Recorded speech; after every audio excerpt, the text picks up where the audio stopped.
And then in verse 27 now, we have the 70th week.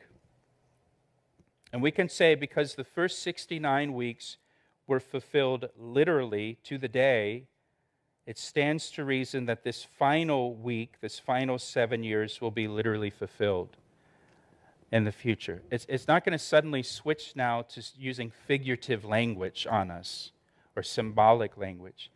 The first 69 weeks were literal. This will be literal. Verse 27 again, then he shall confirm a covenant with many for 1 week. But in the middle of the week, he shall bring an end to sacrifice and offering, and on the wing of abominations shall be one who makes desolate, even until the consummation which is determined, it's already predetermined, is poured out on the desolate. Now, I want you to note that Daniel wrote this about 3,000 years ago. And for this prophecy to be fulfilled, Israel will need to exist in the last days because it's about Israel. The Jews must exist as a people, as a nation.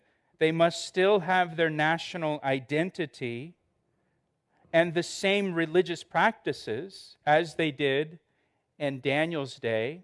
Think about that. How many Babylonians have you met? How many worshipers of Marduk have you met? Or Ra?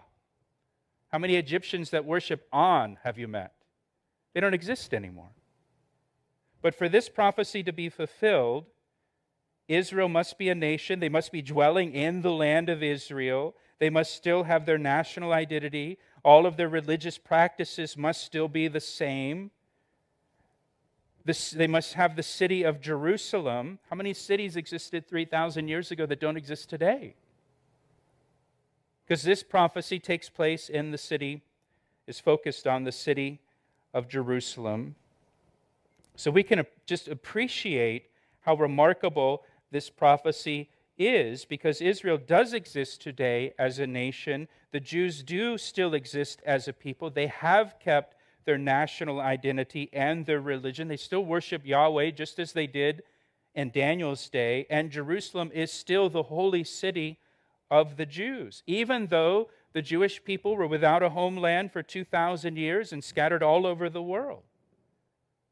So that alone, before we even dig into this, is remarkable. The he in verse 27, then he shall confirm a covenant with many for 1 week. The he in verse 27 is referring back to the prince who is to come in verse 26. He is to come after the Messiah. The Messiah came in verse 25. He's cut off in verse 26. And then the prince who is to come after the Messiah, Jesus Christ, he rises to power in verse 27. This coming prince is commonly referred to in Christian circles as the Antichrist. Although he has more than 25 names or titles given to him in the Bible, he's called the son of perdition, the man of sin, the lawless one, the beast. We most commonly refer to him as the Antichrist. When we talk about the Antichrist, the word anti there, it means instead of. Instead of Christ. The world, and in particular the Jewish people, will look to this person to save them instead of looking to Jesus Christ to save them. It's not hard to imagine people looking to a person, a politician, to save them instead of looking to Jesus Christ to save them, isn't it? So it says in verse 27, you guys with me? Have I totally lost you yet?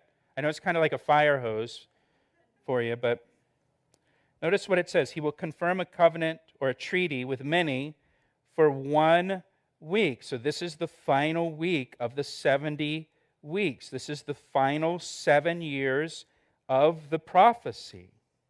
This 7 years is also known as the tribulation period. And Jeremiah calls it the time of Jacob's trouble. Again, because it's focused on Israel, the people of Jacob. And the events of the 7-year tribulation are described in detail in the book of Revelation, chapters 6 to 19. Revelation chapter 6 begins with the appearance of a man on a white horse with a bow who goes out conquering the world. It's a description of the Antichrist coming on the scene. And we see in verse 27, the final 7 years begins when this treaty is confirmed by the Antichrist. The signing of this treaty marks the beginning of the tribulation period, the 7-year period. So that's when the clock starts. Just like we talked about with the first 69 weeks, going back to verse 25, the command to restore and build Jerusalem, the clock started for the first 69 weeks. What's going to start the clock for this final week of Daniel's 70 weeks?